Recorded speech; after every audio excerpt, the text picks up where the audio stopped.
instead of being paid by the time that you're doing, switch to being paid by your results. Because if you're good at what you're doing, then you can achieve the same results, not working 10 hours, but 2 hours.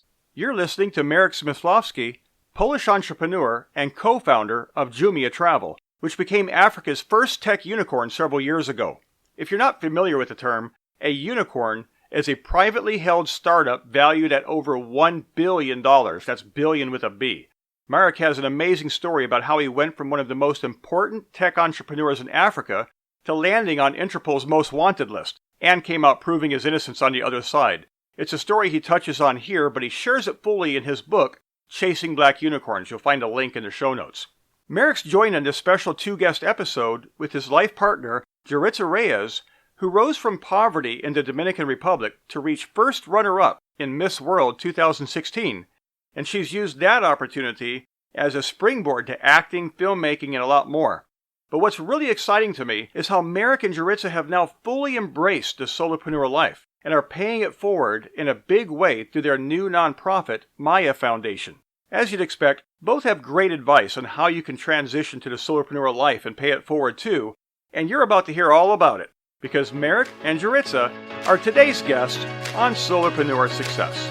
Welcome to the Solopreneur Success Podcast, where successful business owners gather to share true stories and sound advice to help you start and grow your own solopreneur business. Come soar with us and design the life you love.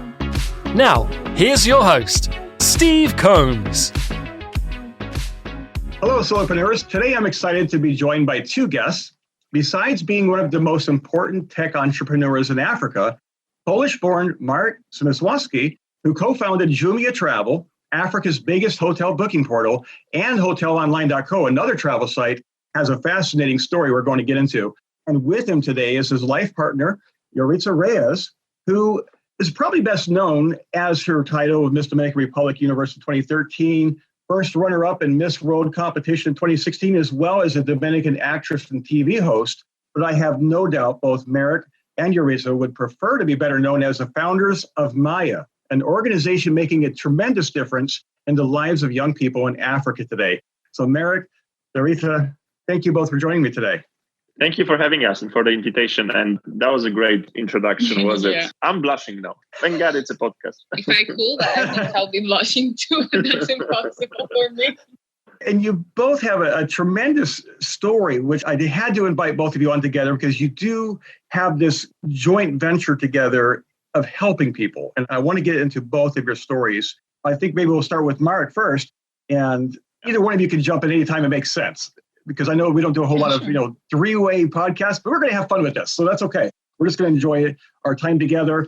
Marek, your background in Poland, you had a variety. I've been reading your book, Chasing Black Unicorns, and it's a huge journey you've taken from financial advisor type person to all kinds of different directions you've taken. Can you just maybe, for our audience, describe kind of what that journey looked like a little bit? Yeah, of course. So I'm going to give you my 2 minutes version of my life. So born and raised in Poland, I was born in the late 80s. So I was the witness of the Polish post-communist transformation, which was an amazing time to run business in. I really fell in love with running business, but I went the classical route of dropping out of my university in order to pursue business career.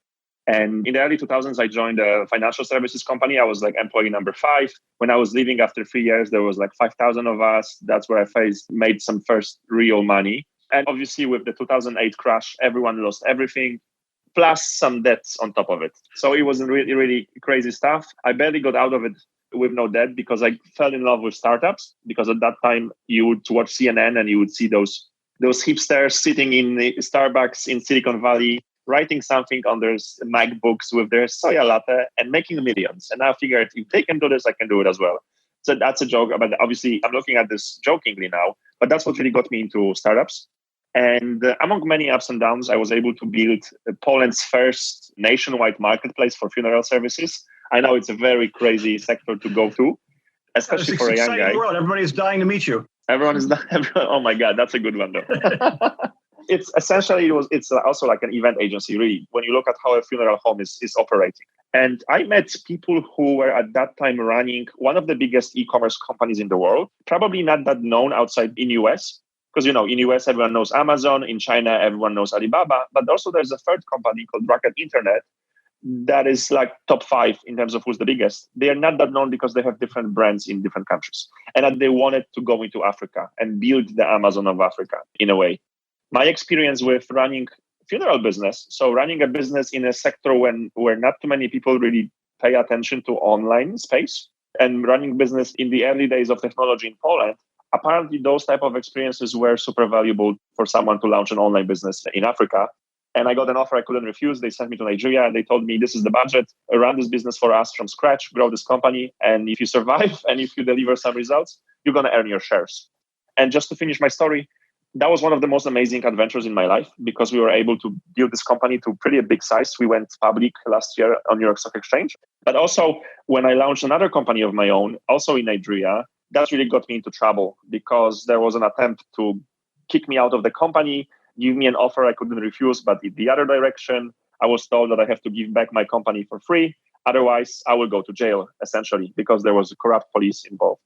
That's when I decided, I think I will fight this and I'm going to write a book about it if I get out of this alive. 2 years afterwards, a lot of strange adventures, a lot of depression, a lot of dangerous things, and a lot of luck. I got out of it. Thankfully, everything ended up positively. And I also wrote a book about both of my extreme adventures. So, building this company and making it big and going public, but also almost ended up in jail. That's the crux about the book I wrote, Chasing Black Unicorns. And also in the process, I've met Yaritza, but Exactly. I guess that's where you come into the picture. That's when we met. So it didn't work out that bad in the end, I guess. Yeah, everyone is asking me a question, like, would you change something if you were able to turn back in time? And I would always reply, as cheesy as it sounds, I probably wouldn't because I'm kind of happy where I am right now. And you never know what would change in the long term. If you change that one episode that you really don't like about it, it's what's created me. And I want to talk about Maya Foundation in a second. I just want to give the stage to the most important person in my life to share her story. Yeah, Well, and I like what you said also because I saw a TEDx talk you did and it was online and at the end of it, your slide was, thank your enemies, they may change you into a better person. And that's really a fantastic outlook to have in life because, people can do things to you, but only you control what's on the inside and how you respond to what's in your life. I'm sorry, Yaritza, I cut you off there. Go ahead. Yeah. Oh, no worries. That's great what you just said. And I definitely believe in it. No matter what happens to you, what's important is your reaction to whatever happens. If you use it for good or if at the end of the day, it's your choice. And in my case, I come from a very poor community in the Dominican Republic. Born and raised, my mother worked at a big factory and my father, public transport driver. I did 2 years of nursing school, but I was always involved in acting, singing, and it's something that I always fill my life with joy. And it's one of the things that I feel like helped me stay focused and have goals and ambitions in life. Because in my community, all my friends and all the people that were close to me, especially girls, when they were 15 years old, they started to get pregnant and they were having babies. They were creating families. And none of them were having the chance to go to university. But in my head, all I wanted to be, I was like, I'm going to be a doctor, but I also want to help people in different ways. At the end of the day, I decided to sort of shift careers. And something that I thought would be very helpful was to participate in a pageant because it was going to give me the exposure that I needed so I could enter in the media of Dominican Republic. So I could have a chance working on TV and also doing film. I didn't think that I was going to win the pageant, not at all. But I didn't know that throughout my whole life, I was actually preparing to be on stage, learning how to speak English through music. And the acting and the dancing and all of that just really helped me a lot. And I was able to win the pageant and represent my country in Russia, 2013, and made it to the top 10 when we had a classification for the last 6 years. And also through the work in the pageant, it made me create this sort of foundation where I came from. And what I was doing is kids from the community were coming to take lessons for guitar and also acting. And some girls were taking modeling. And I feel like this was just right because I felt like those were the things that helped me change my environment and be able to grow some like grow into a more mature person and also have more ambitions and goals and also come out of that community. But I wanted to give something back to them with music and with everything that I learned. And so far, I've been in several movies in my country. I've been doing TV hosting. I also did the Miss World pageant. And this is sort of what I plan to do, continue just being on the media, but also trying to help people. And this is why making Maja Foundation with Marek just makes sense, because we both wanted to give back to our communities, and especially you in Africa. Yeah. So let us tell you how the whole Maya Foundation concept came about, because it was a process. And it needs to be brought. I need to bring back the book again because it's all tied up. So first, I wanted to write the book, like I said, because I wanted to share my story. And that was a huge motivation for me to write down everything that happened to me, because there were many very dangerous situations that I thought I almost gave up. But the concept of writing the book and sharing my story once there's a happy end really gave me power. And also another point was that a lot of people ask me, why are you still, doing business in Africa? Why are you still promoting Africa as a business destination after everything that happened to you? And I think that's when I realized that because of what happened to me, I am able to show in a reliable way that there are good stuff and there are bad stuff. But in total, if it wasn't for the Nigerian courts, if it wasn't for the Nigerian lawyers, I wouldn't be able to talk to you right now. And another motivation for me was that, okay, and I'm going to publish the book and I want to do something good with this book. So I've decided that all the money I'm making from selling the book and all the speaking engagements, conferences that I am getting and I'm getting paid because of the book, I wanted to put into a charity. And so then I was starting to look, okay, let me find a charity that I want to put money into. So I turned to be an investor. Just like I'm investing in companies, I want to find a healthy company that knows what they're doing with the money.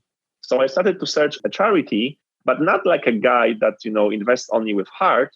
I was like an investor and I was analyzing the operations of a charity like a proper investor. And that's where I realized that, oh my God, the way non-governmental organizations and charity organizations, especially in Africa, are operating, it's just one big mess. And I figured out I don't want to be a part of it. You know that there's a law in certain countries that when you're running a charity, you cannot spend more than 50% of the money you're raising on your operations, because there are so many companies that are so ineffective in the way they're helping that, even the government had to step in and said, okay, we will forbid you to act like this. So I was trying to find a better way to spend that money. And that's where the concept of Maya Foundation came about. And there are a couple of important things which Maya Foundation is doing or is planning to do, because I will tell you at what stage of planning we are and what we have done so far, what we haven't done yet. The first one was we decided to help someone that really needs that help. I consider myself extremely lucky. I always laugh that, I was born in Poland. My father was a soldier. My mother was a teacher.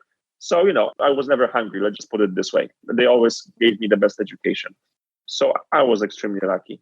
And then I was born in a first world country. I'm a white, straight male. Culturally, I think we're the luckiest race and sex right now. So I figured, so where are the people in this world born that the fact and the location that makes them born into, steals them of the chances of being successful?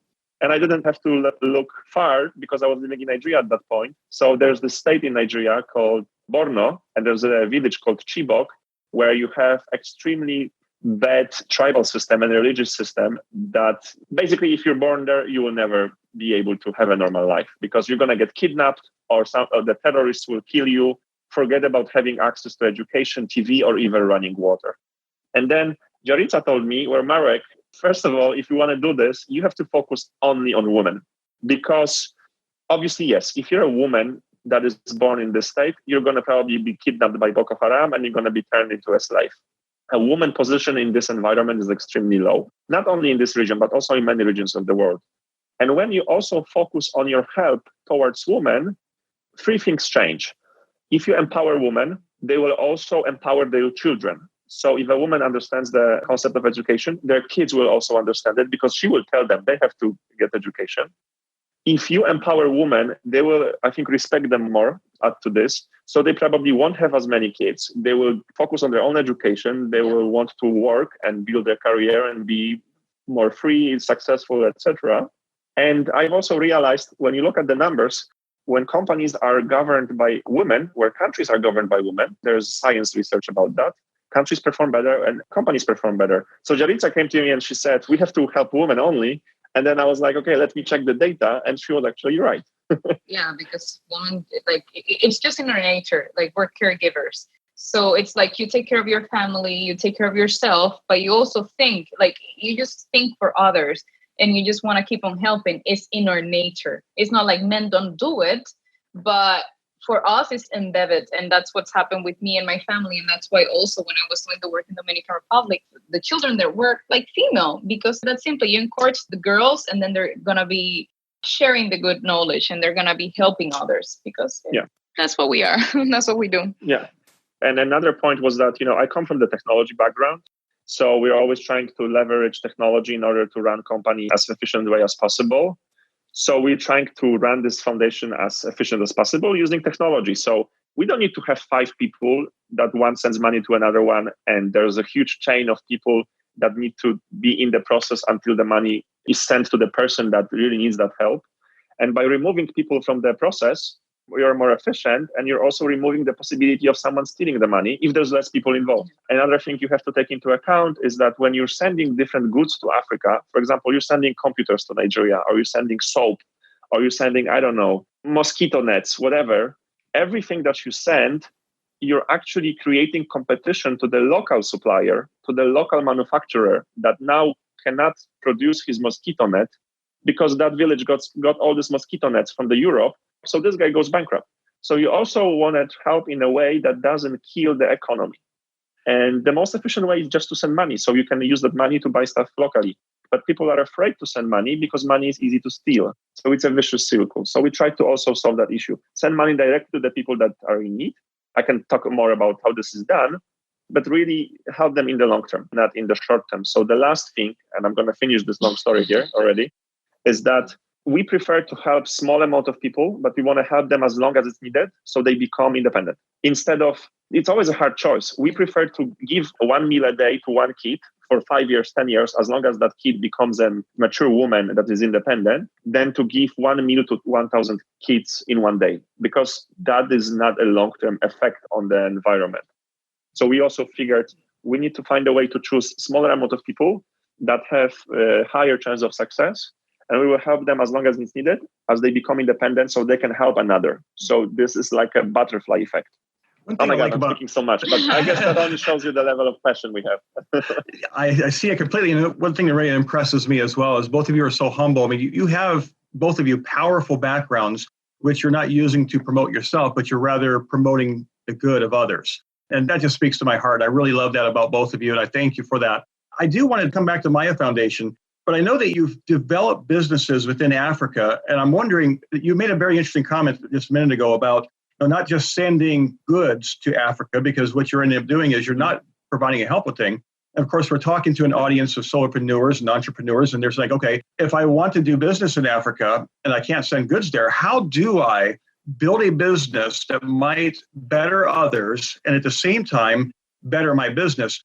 How would you recommend somebody get involved with Africa? And would you recommend an individual who's a solopreneur or an entrepreneur to get involved in business in Africa? And how would they go about doing that? Do they need to actually move to the continent like you did? Or is that something they can do from Europe or US or wherever they're from? Okay, now that's going to be a long answer. So That's get ready. I believe that it's way more effective just to go Africa and spend money there in any way. Because even if you go as a tourist, and you'll make sure that you're spending money buying local food from local people, local souvenirs from local manufacturers, taking a local taxi cab. Do not just spend all your money in the all-inclusive resort, because most of the money goes to some foreign corporations. Just spend money on local people that offer you some goods. And don't try to bargain the goods. Don't try to bargain that hard. Obviously, they're probably going to make a lot of money on you. They're going to take advantage of your lack of knowledge of the market. But take it as a way of supporting the local environment, because I've seen this over and over again in Nigeria. I would see this guy that I would use as my taxi driver, and I used him for 4 years because I was living in Nigeria for 4 years. When I started with him, he just borrowed money to have his car from his family. Then after a year, he was able to pay back the money to this family because he was making money on riding with me all the time. And then the next year, he borrowed money for another car, and he now hired his cousin to drive another car. and so on and so on. And when I left Nigeria, he already had 5 cars. And here I'm out of cousins. Yeah. So this is a great way just to spend money there. Obviously, not everyone is in the position to go there and just run the business there. But when you look at what is the most effective thing right now to help African economies, if I can generalize like this, become more powerful, independent, not dependent on the Europe, United States, etc., is the transfer both of knowledge and direct money. And how do you transfer knowledge and money in the most honest way? That there's just not too much theft and corruption. You hire people who were sent by their families to your country of origin to study or to work. You meet those people on every corner. Check who's your Uber driver, who sells you the hamburger. There's so much people that have moved to your country because you're probably lucky to live in a very rich country. Those people from Africa, from Bangladesh, from Pakistan, I'm telling you, they spend probably 75% of their salary and they send it back to the family. So at some point, they will raise enough money. They will probably come back to their country of origin. Maybe they'll build a house. They open their own company. They all want to come back at some point, or at least many of them.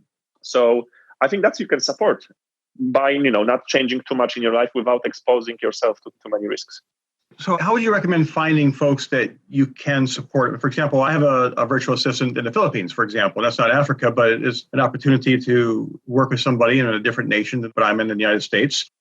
How do you recommend finding individuals that you can work with if they're not local to you? I mean, I would love to raise the idea of how do you build relationships with others that support them and help them grow?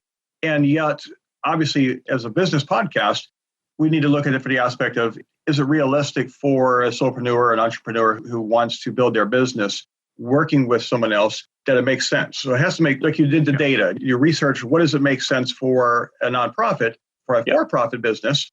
The same kind of data and research goes into it.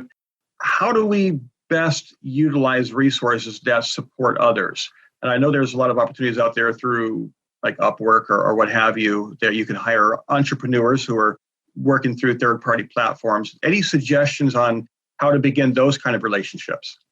I would first, look at around. I wouldn't try to change my whole life just to now help someone because I got excited about it. This needs to be, step by step. This podcast is listened by solopreneurs. So you guys are just like we are, because we also consider ourselves solopreneurs. I have a lot of people around me that I partner with. I don't hire people as my employees, but there's a huge network of people around me that I already know and trust that I delegate stuff to, whether this is a virtual assistant, a graphic designer, a website builder, and so on and so on. I think there's like 20 people I work with on a more or less constant basis.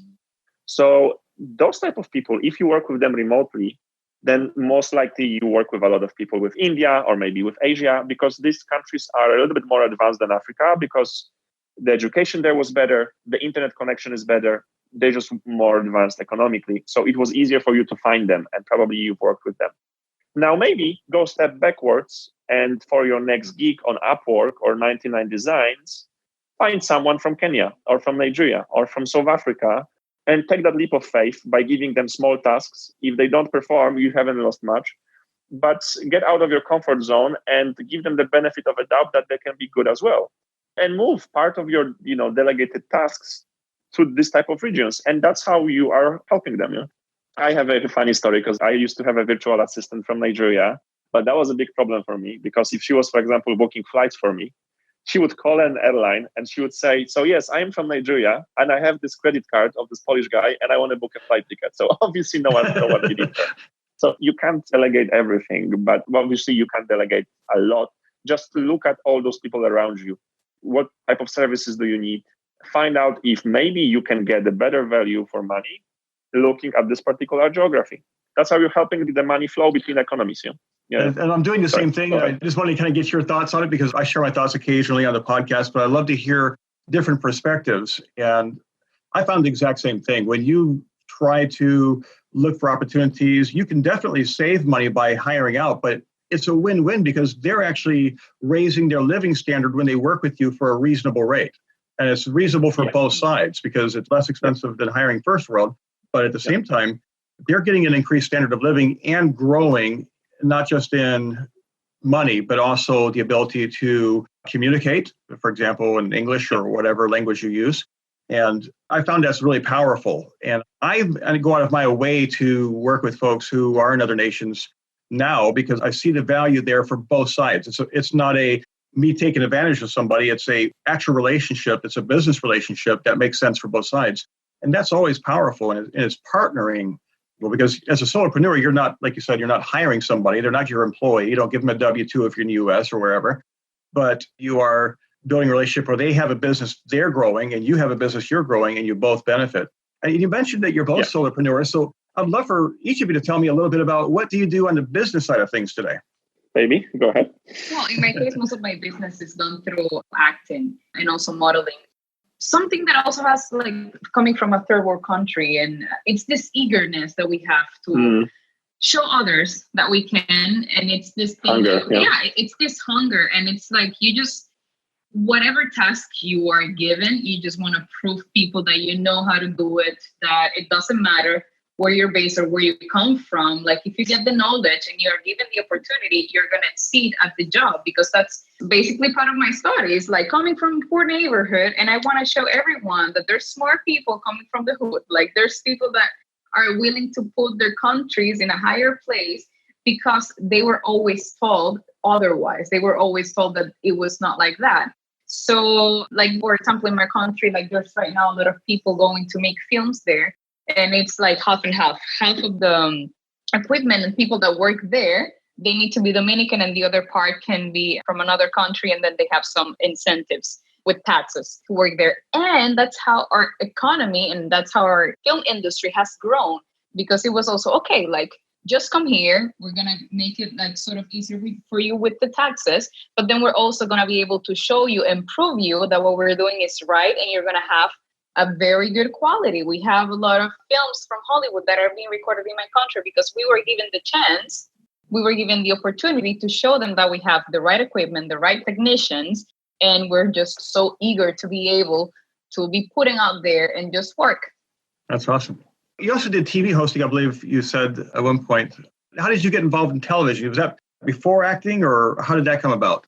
It was after the pageant. So it was after the pageant that I was able to start working on a TV show, and I got a segment about traditions and culture. At first, we started just doing Dominican Republic, but since I was traveling so much around because of the pageants, then I just decided to bring along my equipment. So I bought a camera, lights. At the beginning, I was only recording with my iPhone. Like that's all I had. Like I will record with my iPhone. I had someone to help me out. And then like, as I was traveling, I would just bring everything with me. And that actually people enjoyed it. I have shows that I've recorded in Bhutan, in Panama, Poland, here in Spain. So it was also this part of like, okay, first is Dominican Republic, but let's make it bigger. Let's also show Dominicans what's there out there so they can learn and that they want to go. The last one that I recorded that hasn't been yet shown is the one that we did in Ethiopia. Oh my God. We really enjoy going there. And it's also, for me, I feel that's also a nice part of what I like doing. It's also showing like, hey, Africa is not only deserted places where people are feminine. No, like there's also nice areas. There's a lot of people that are working very hard. And us Dominicans also have a chance to go there and explore it. Yaritza is so humble, but there's a plan behind everything that she's doing. I can see it now. So she knew she wants to get out of, what the society was giving to her. She was in nursing school and this certain part of society. So she knew that she has a chance to break out of it by going to the pageant. That's how she got exposure. Yeah. Being exposed and being, in the center of attention allowed her to got herself a gig in a TV channel. Essentially, it didn't cost them, I guess, too much to engage with her because she was doing most of her job, but that's how she got exposure into TV. And, baby steps, she ended up actually being a host in this TV channel in the studio. So I absolutely love how she initiated there. And then, now Yaritza, because she's traveling more, so she's also posting a lot of content for her social media platforms. It's not only TV, because now everything is blending. Actually, TV stars want to be on social media now, not the other way around. What's amazing is that she's actually doing all her video edits herself because she doesn't trust anyone. She does everything herself because, she's very pays attention to details.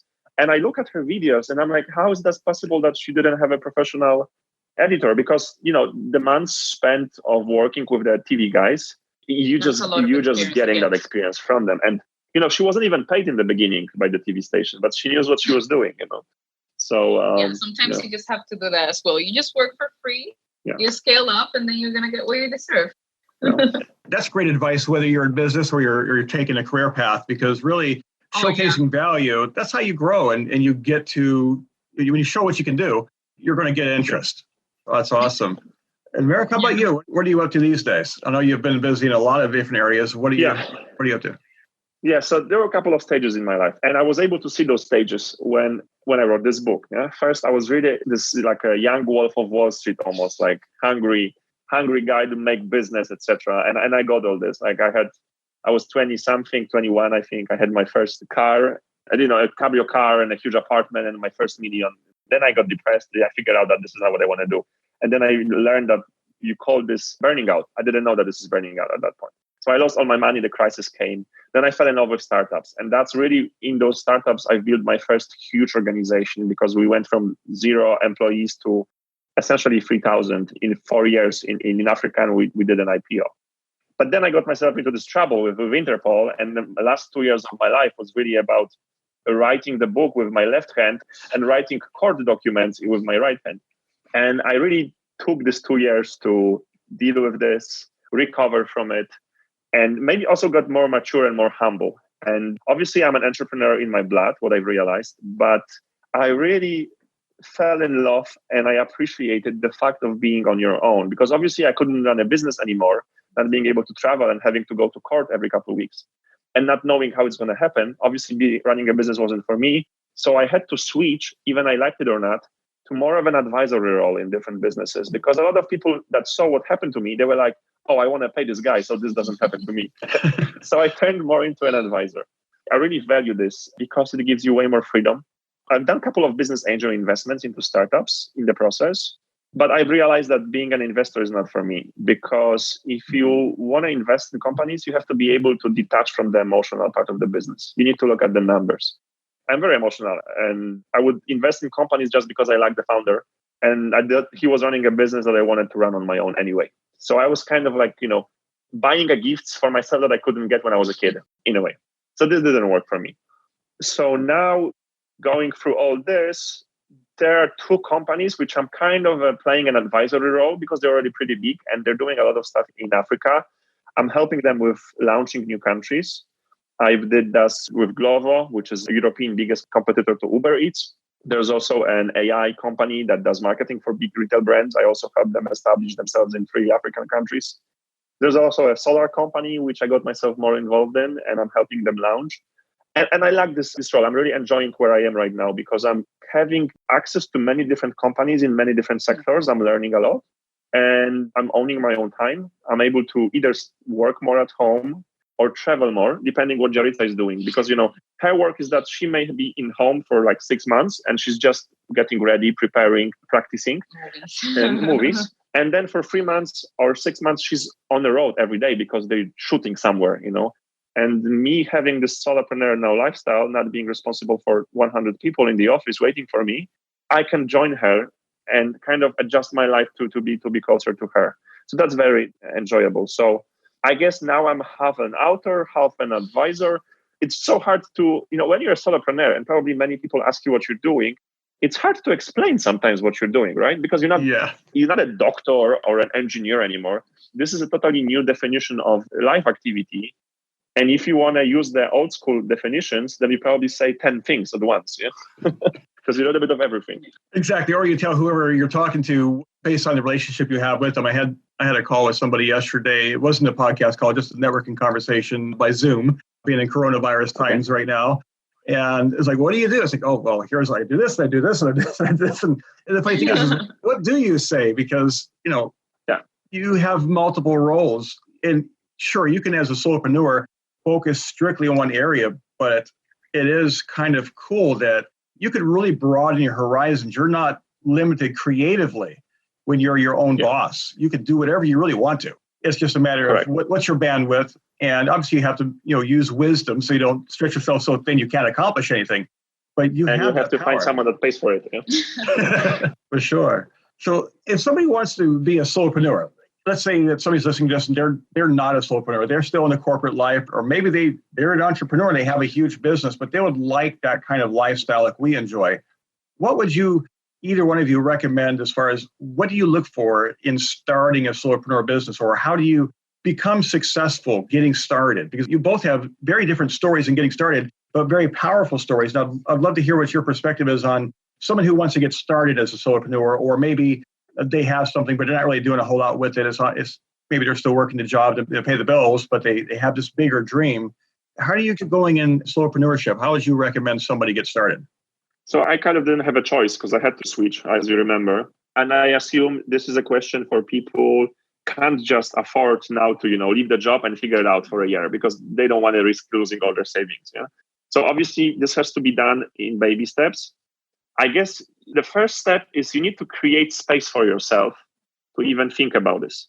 I guess it would be maybe negotiating with your boss to at least work remotely for some time of your life, which is amazing now. I think this is the time to do it now because it used to be a problem because obviously when you're working from home, you have way more time.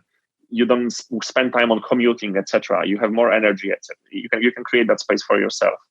It's probably also maybe looking at your job responsibilities and instead of being paid by the time that you're doing, switch to being paid by your results. Because if you're good at what you're doing, then you can achieve the same results, not working 10 hours, but 2 hours.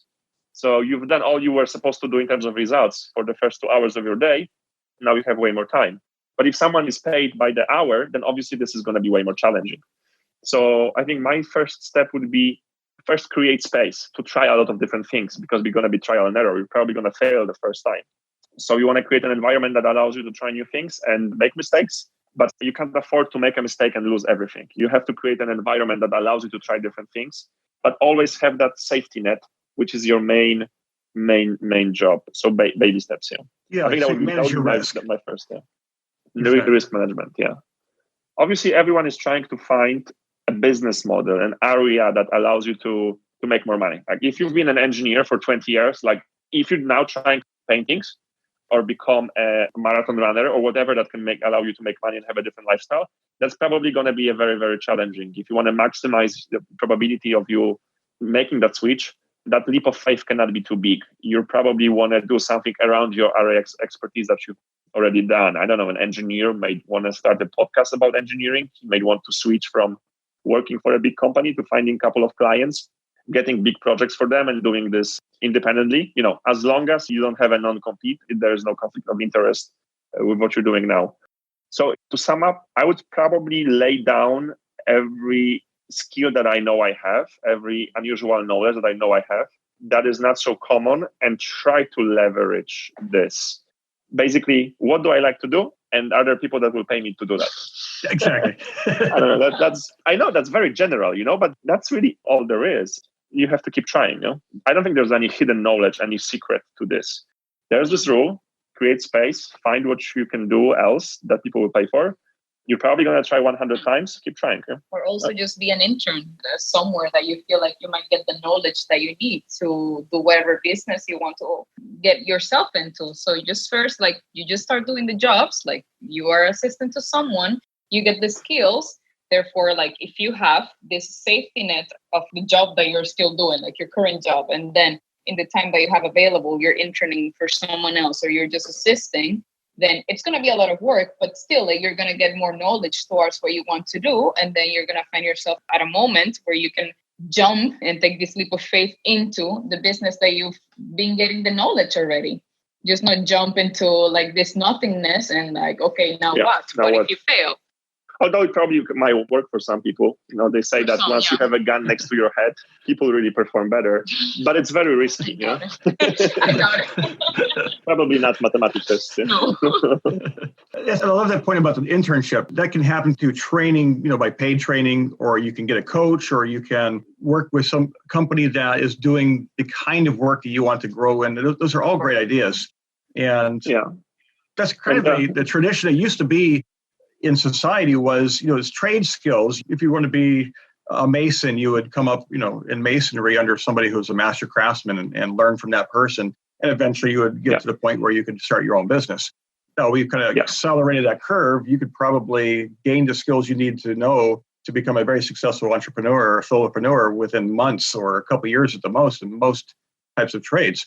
Just a matter of, growing becoming confident and competent in what you do and then using it. So I appreciate those suggestions. They're great. Any final thoughts that you'd like to share with our audience about business in general, or about working with countries in Africa or other nations, or even just how to support other people better? Because that's a big part of our conversation today is not just growing your business, but also paying it forward. We are very blessed and thankful to have the opportunities we do have. How can we extend those opportunities to others? We've talked about that already today. What's the next step that somebody could maybe connect with you and help in this greater vision of making a better mankind? Well, that's a big one. Maybe you start. So I have more time to think about it.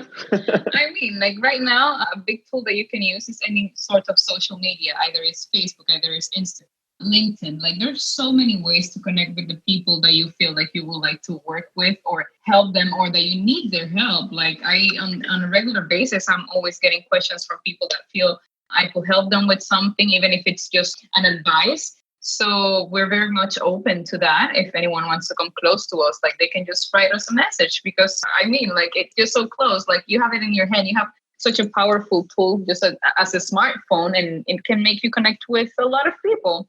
And I also feel that you just need to sort of put yourself out there. It's very scary before jumping into something you really want to do, because sometimes you're afraid of failure, but you might as well just try it, because I mean, as cheesy as it might sound, like we just have one life and we need to make sure that we live it as full as possible. We just need to go chasing those dreams. And I feel like day by day, like that's what we have to do. Just like go at what you want one day at a time. Like you just go and you just try to get better at it. Thank you, baby. Now I had more time to think about my answer. So you asked about first, like running a business in a way that doesn't only help you, but also supports your environment. I think you can do it in a couple of ways. If you're running a business that is just about making money, because let's face it, if you have a mobile application and you're running a game, people are playing your game and they're just spending money, or you're running a casino, then you're making money, but that doesn't necessarily have a great influence on the world. I think that's where you should maybe focus a little bit more on that money transfer between the economies when there's more money and where there's less money. Because after spending 8 years of my professional life in Africa, I see that the biggest problem is that all those economies live in echo chambers. There's just not enough cash transfer to the people that really need it. So any way that allows you to engage with people from those regions, whether hiring them for remote work or hiring them if they are immigrants, because most of immigrants work very hard and they're sending the money to their families, you're good. Like you're really giving a lot of value. Then you can also change the sector. Now I'm involved in a company that builds solar roofs. So basically it's a roof that also creates power from the sun. And I know that every kilowatt of power that is created from sun is 1 kilowatt power less that used to be by coal or any other source of energy that doesn't necessarily is good for the environment. So I really like that approach, because you're making money and you're also adding something more to it. So that's the case. You also asked me about an advice. My favorite advice comes from Will Smith. He said that the best advice he got in life is that you have to keep running and you have to keep reading. He said that you have to keep reading because you're not that special. 99% of problems in your life, someone else already had, and most likely there's a book about it. Yeah. And if you have a problem with Interpol, definitely read Marek's book, Chasing Black Unicorns. Oh, yes. Yeah. And call me. I'll give you access to good lawyers. So this is really true. Yeah. And then he said, also keep running. And obviously it's a general statement, but the whole point is that running is the most basic training of your brain, because running is all about fighting with your brain. The brain keeps telling you, it's enough. You don't have to run anymore. Just go get this cake. So training you to run and fighting with that internal voice to stop will be very helpful in business on so many other occasions. And, I get this question a lot. And then I realized that when I look at the books I'm reading all the books everyone else is reading. So there's nothing special that I know that no one else knows. But I think what I do pretty good at is that I think I never, ever give up. Like Yaritza can say this is true. The harder it gets, the more I fight. I don't know what giving up really means. I guess that's what really saved me in many cases. And you also asked how to, because you had so many questions. You also asked about how to reach us. I think it's very easy. So the book site is called Chasing Black Unicorns, obviously.com. And that's where you can read about the book, about the foundation. You'll have my social media accounts. And I don't think you were connected there. So Yaritza's website is Yaritza Reyes. YaritzaReyes.com. And you can just Google. Maybe you can, I don't have to be a lawyer. Well, that's fine. Yeah, I'll put it all in the show notes. That's no problem. So if you're listening to this and you say, I want to connect, but I don't have something to write it down, just head over to the website. It'll be in the show notes, all the link. Yaritza Reyes, because I think the pronunciation is different than the letters itself, because it's Spanish. YARITZAREYES. Perfect. That's it. Yeah. It was funny at the beginning of this conversation. I had practiced all morning long to get both of your names correctly, and I'm sitting there massacring your names. It's like, we did like 3 takes on the intro, just so you know. Just got a little insight to our podcast, those of you listening. That's just one of the fun things about working with folks. They're of slightly different cultures. Pronunciations are a little bit different, but that's okay. We're just having a good time here, and we're really enjoying this conversation together and bringing this wisdom to you as a listener. Both of you, Marek, Yaritza, thank you so much for coming on here today.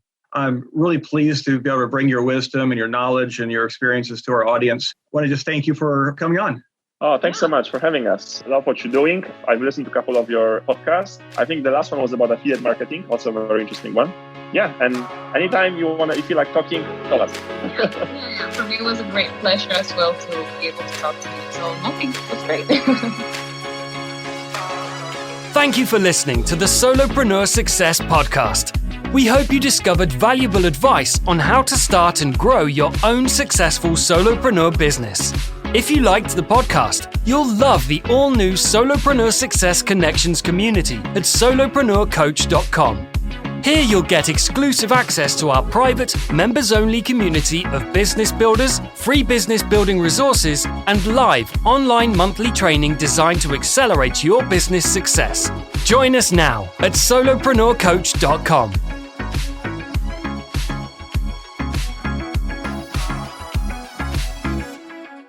Hey Solopreneurs, Steve Combs here again. You can find all the show notes for this episode at solopreneurcoach.com/021. I've always loved the concept of paying it forward with a hand up towards independence, rather than a series of handouts which only creates more dependency. That's why I really appreciate what Marek and Yaritza are doing with their Maya Foundation. Take a look in the show notes for the link to learn more. I also would like to highlight another nonprofit organization making a real difference in the lives of entrepreneurs around the world, Kiva.org. They support entrepreneurs through crowd-funded microloans so they can get capital to grow and expand their business. Unlike charity, these microloans are paid back to you. It's a hand up, not a handout, and you can even use the same money again and again to help more entrepreneurs. I've created a Solopreneur Success team on Kiva and now invest $5 of every monthly Solopreneur Success Connections paid membership to helping other entrepreneurs through Kiva. You could easily join my team. Pick an entrepreneur of your own to support from virtually any country in the world and help them with a loan of as little as $25 to start. It's truly a way to help somebody out. I hope you'll consider joining my team to make a difference by paying it forward to other entrepreneurs throughout the world. Again, all those links are in the show notes at solopreneurcoach.com/021.